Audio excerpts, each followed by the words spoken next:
buen día, bienvenido. Buen día, Alberto, un gusto estar conversando contigo. Una mañana que invita a la reflexión a propósito de una de las vertientes en lo que tiene que ver con el pensamiento contestatario aquí en el sur. Sin duda, el 6 de diciembre se conmemora el aniversario, hace 14 años, de la muerte, temprana muerte de Hugo Cores. Hugo Cores uno puede analizar diferentes facetas de Hugo. Puede referirse al Hugo militante bancario, profesor de historia e historiador. Hugo fue también vicepresidente de la CNT, votado en el Congreso del 69, después de esa dura lucha que dieron los trabajadores bancarios contra el ascenso del autoritarismo en Uruguay. Hugo fue fundador de la ROE, del Partido por la Victoria del Pueblo, pero yo creo que hay una faceta que lo resume en globalidad, y que es la faceta de revolucionario. Hugo, a lo largo de su vida, fue un buscador incansable de los caminos para la revolución. Fue un pensador crítico, muy agudo. Creó junto a entrañables compañeros como Gerardo Gatti, León Duarte y varios compañeros y compañeras, creó instrumentos de lucha. Hugo se integró a la FAU, en la cual participó, aportó, discutió, donde dio su visión de los procesos revolucionarios en el mundo, donde discutió dentro de la FAU la importancia de apoyar a la revolución cubana, lo cual era todo un cimbronazo en una organización anarquista. Hugo fue un pensador que rechazó siempre los dogmatismos, rechazó el dogmatismo del marxismo, del llamado marxismo del socialismo real, fue crítico de las experiencias burocráticas, fue un promotor permanente de la participación de la gente, un animador de las discusiones de fondo, y yo creo que por sobre todas las cosas trataba permanentemente de que su anhelo de una sociedad más justa, más fraterna, más solidaria, su anhelo por el socialismo, estuviera permanentemente vinculado con lo que a él le atraía fundamentalmente del Che, que era la búsqueda del hombre nuevo, la búsqueda de ser coherente entre el pensamiento y la práctica, y eso lo llevaba a tener una actitud diaria de solidaridad permanente, un tipo con un buen humor desbordante, con un sentido del humor muy claro, muy fino, y un compañero entrañable que supo, bueno, eso que decía Che, poner el pellejo atrás de las ideas. Creo que es una permanencia en la lucha de Hugo Cores, ¿no? Siempre me llamó mucho la atención esa coyuntura que tú acabas de señalar, desde un colectivo anarquista, la incidencia de la revolución cubana y cómo eso generó, una vertiente de opinión aquí en Uruguay. Sí, y en eso tuvo siempre un diálogo permanente, ¿no? Durante toda esa época y hasta la construcción del PVP, y hasta que tuvo un diálogo permanente por ejemplo, con Gerardo Gatti, con Mauricio Gatti, con León Duarte, con Juan Carlos Mechoso en aquella época. Ese debate que se dio en la FAU cuando la Revolución Cubana mostraba hasta qué punto había militantes populares, militantes que integraban la FAU, que estaban dispuestos a incorporar esas buenas nuevas que implicaban una experiencia en América Latina que enfrentaba victoriosa al imperialismo, ¿no? Y decían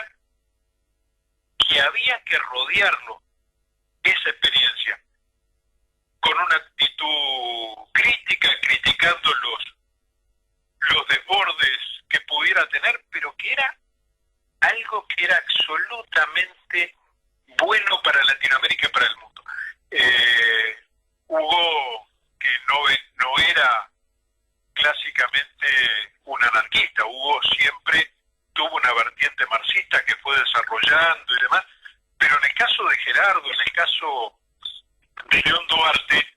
claramente con una visión anarquista en ese momento, fueron una contribución muy importante a la profundización del pensamiento, a no quedar anquilosados, y lo llevó a durísimas críticas de la corriente anarquista internacional que los llamaban los bolcheanarcos o que realmente no respondían a los cánones establecidos del anarquismo. Y en realidad, la riqueza de ese pensamiento que lo llevó a discutir aspectos fundamentales para América Latina, creo que fueron la base para futuros emprendimientos que tuvo Hugo con otros compañeros, la fundación de la Resistencia Obrero Estudiantil, abriendo el panorama a otros sectores de trabajadores, de estudiantes, de agrupaciones de tendencia, que pensaban el produccionario en Uruguay distanciándose de posiciones reformistas y distanciándose también de posiciones que estaban anquilosadas en lo que ellos definían como un anarquismo que no estaba a la altura de las circunstancias. Hugo tiene un papel muy importante en la resistencia al ascenso autoritario en Uruguay, es parte de la conducción bancaria que enfrenta el duro conflicto del 69, tiene un papel destacadísimo en la conformación de agrupaciones obreras y estudiantiles en Montevideo y en distintas partes del país, y donde Hugo hace un aporte enorme en materia de pensamiento, en materia de incorporar algo que Cores solía y sabía transmitir muy bien, que era su conocimiento de la historia, no un conocimiento acartonado, un ayudar a comprender cómo era la historia de América Latina y la historia de Uruguay en particular, su análisis sobre las guerras civiles de principios de siglo, donde gauchos pobres eran conducidos a la masacre para pelear por privilegios de estancieros con diferentes divisas. Hugo fue desarrollando una concesión que fue un aporte fundamental, junto con otros, al desarrollo de la resistencia al proceso autoritario, de la resistencia a la dictadura. Hubo un militante clandestino cuando la huelga general del 73, y de alguna manera su aporte en la necesidad de la construcción de una herramienta política revolucionaria como un partido que se logra constituir en el 75. Hugo participa en todo el proceso previo a la construcción del PVP, es secuestrado por militares uruguayos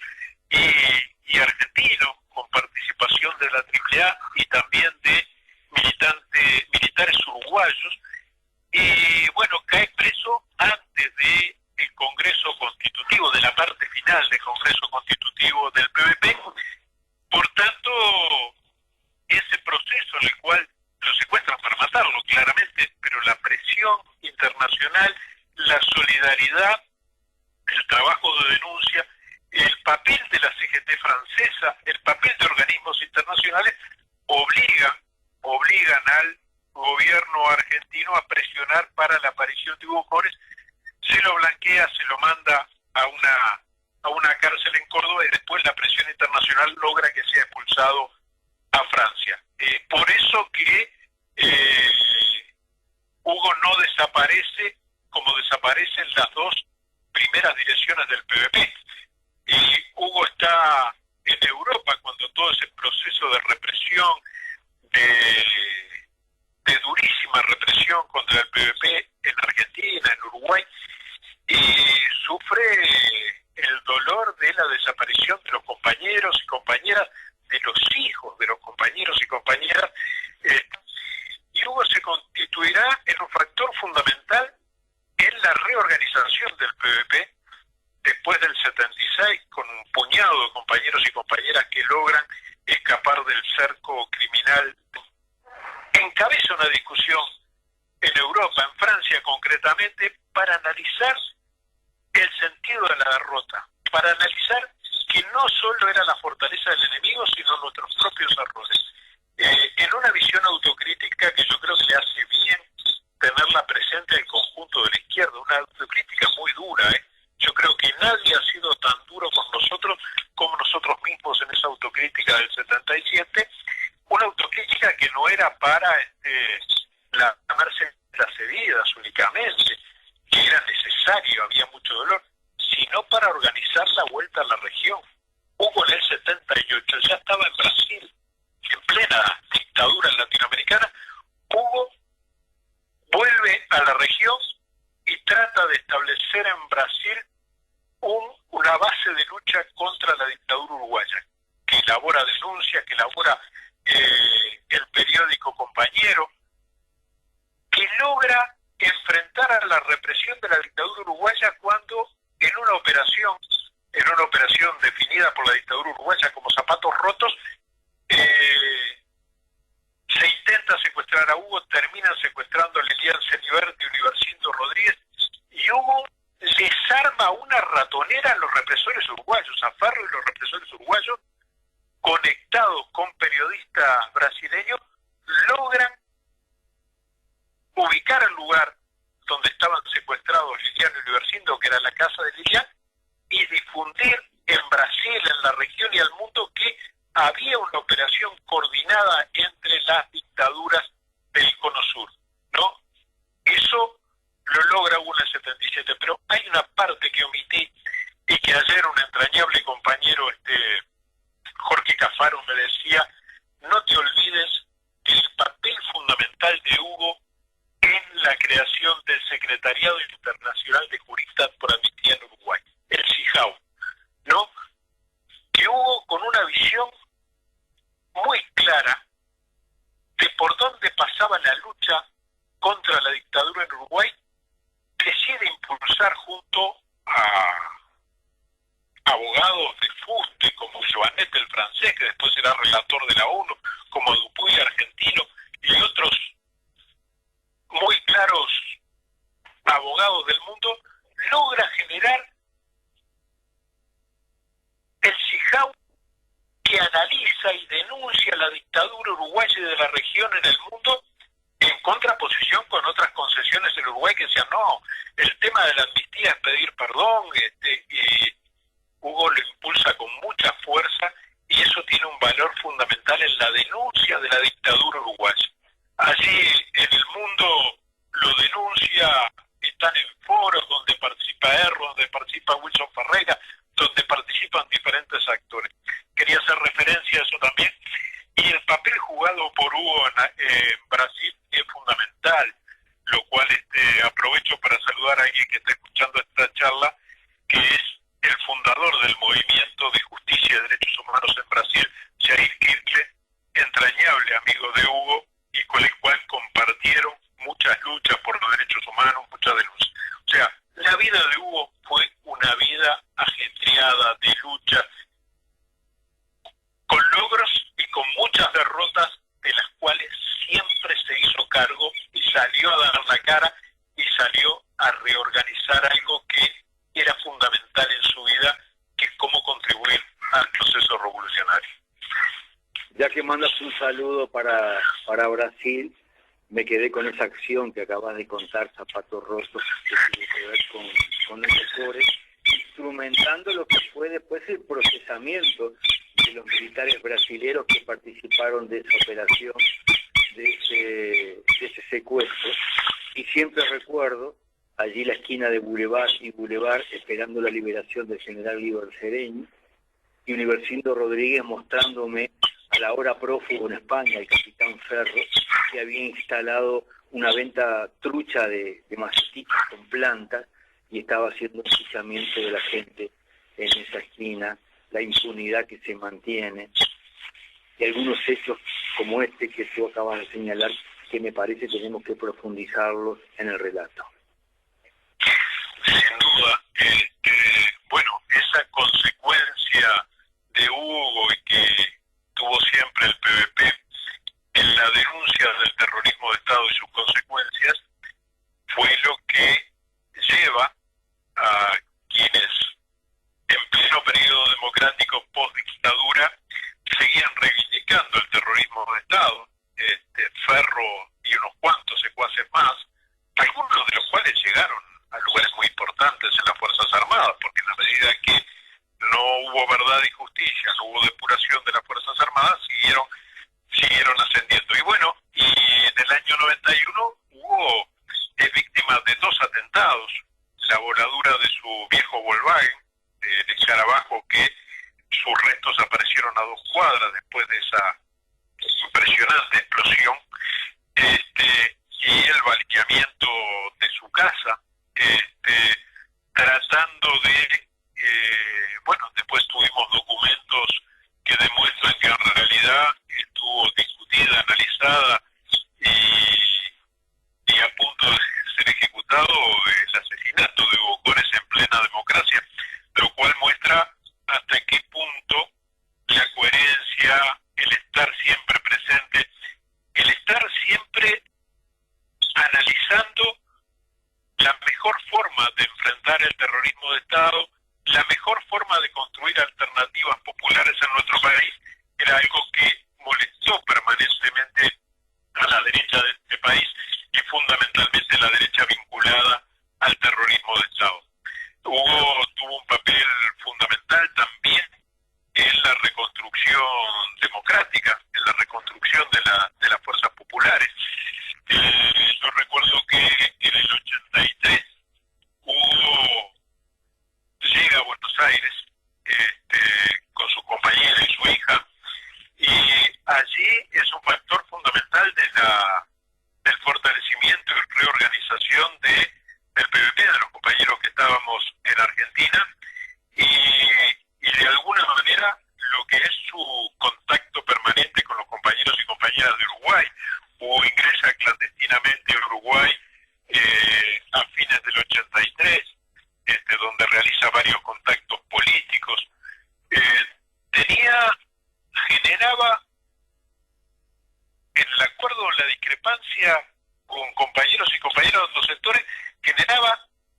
un inmenso respeto por su coherencia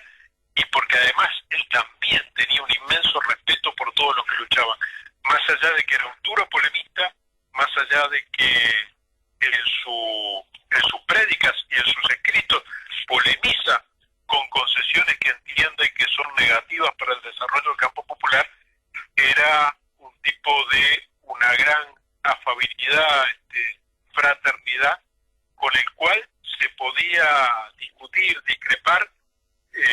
sin que eso afectara las relaciones personales. También en la interna del PVP, en las discusiones que teníamos con Hugo, uno aprendía y podía estar en desacuerdo con él, pero su capacidad de unir su enorme bagaje teórico, porque Hugo era un pensador alimentado por un gran bagaje teórico, por un gran conocimiento de la historia, de los pensadores, y al mismo tiempo tenía una práctica política y social que lo hacía ser respetado en el día a día. Yo puedo decir que en el sindicato de gas, donde estuvo junto a nosotros en las diferentes luchas, en las huelgas de hambre y demás, Hugo era uno más, porque él se sentía uno más, porque no practicaba esa cuestión de soy el que sabe y les vengo, no, era capaz de aprender en todas las experiencias en las cuales transitaba. Yo creo que eso es una condición de un revolucionario que es muy importante. Su papel en la lucha contra la impunidad, que tú mencionabas, Alberto, Hugo fue fundador, junto a gente muy valiosa en este país, de la Comisión para la Anulación de la Ley de Impunidad. Ahí estuvo el Cacho López Balestra, estuvo Juan Raúl, ¿no? Con Coitiño y otros compañeros y compañeras, con Lourdes Acosta, con Ana Moros, tratamos de impulsar en una concesión muy amplia el tema de una comisión para anular la ley de caducidad. Y se lo planteamos al Parlamento. Yo recuerdo un intercambio que tuvimos donde llamamos al conjunto de los parlamentarios, los 130 parlamentarios de este país,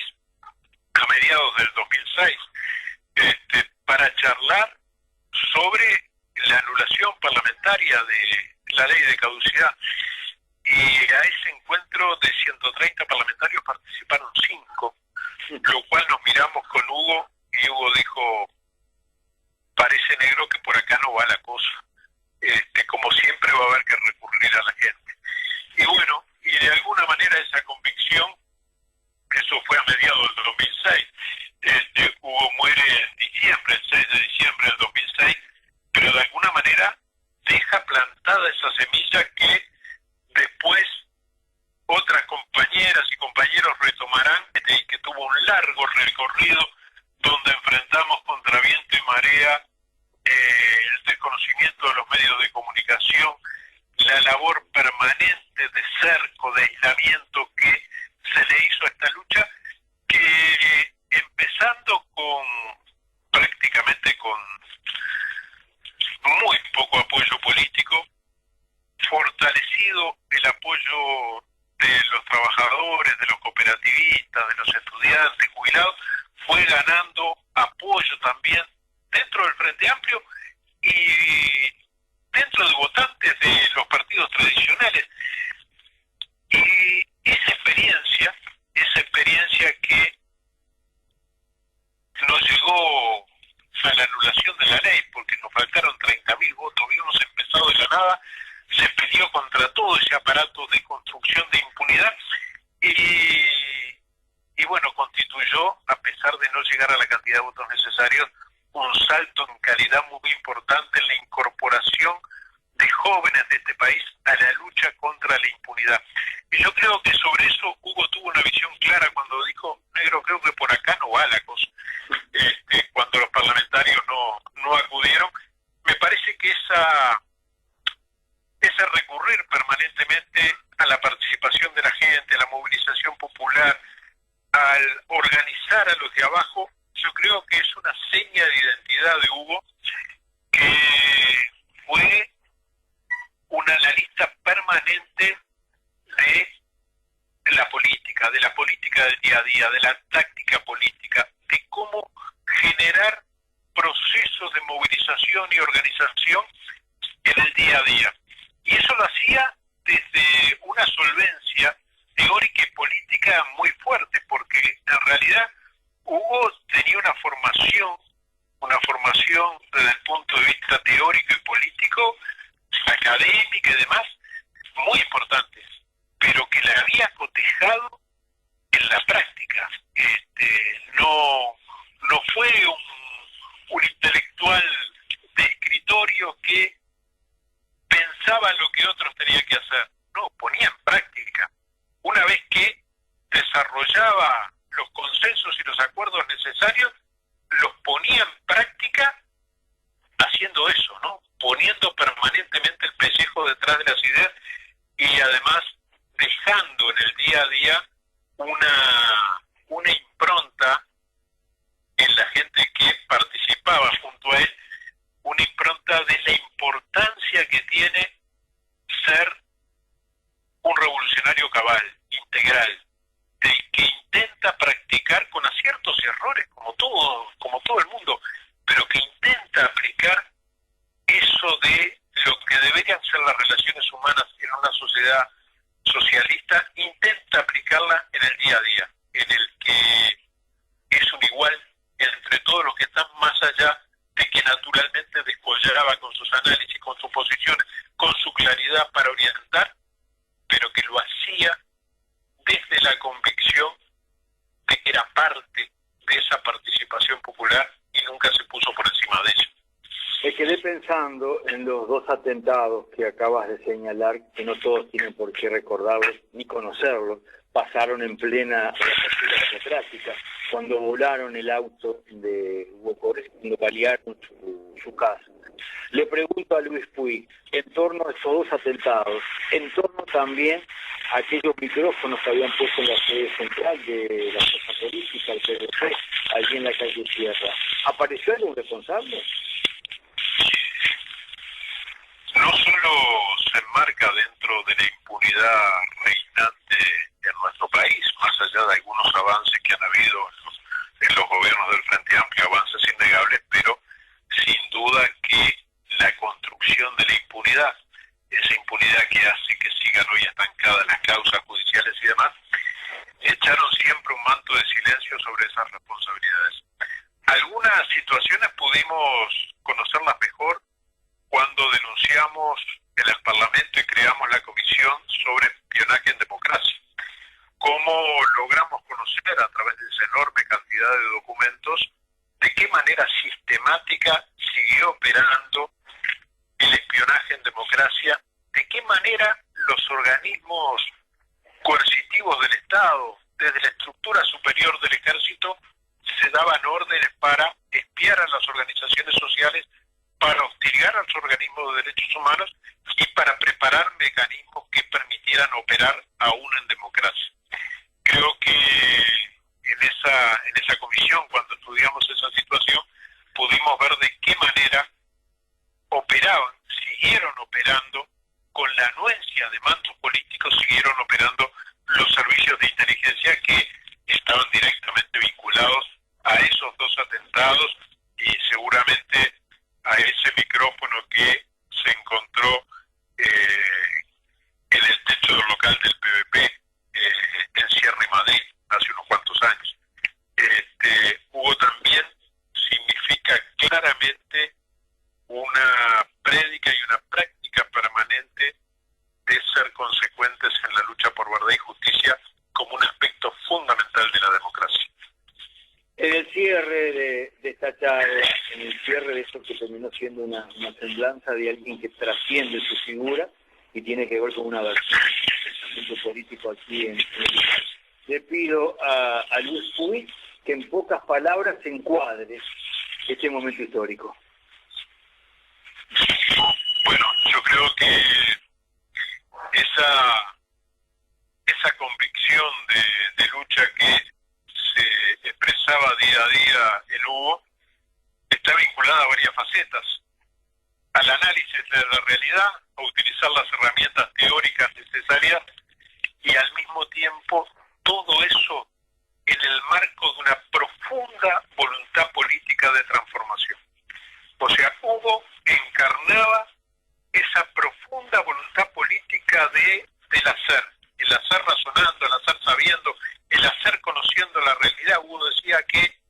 hay que usar herramientas teóricas que nos permitan salir del palpite, del ojo de buen cubero y demás. Y eso Hugo lo practicó permanentemente. Pero eso estuvo enmarcado en una enorme cuota de voluntad política de nunca traicionar las expectativas de nuestro pueblo, de enfrentar a la dictadura primero, a la democracia tutelada después, y siempre teniendo un horizonte que es el del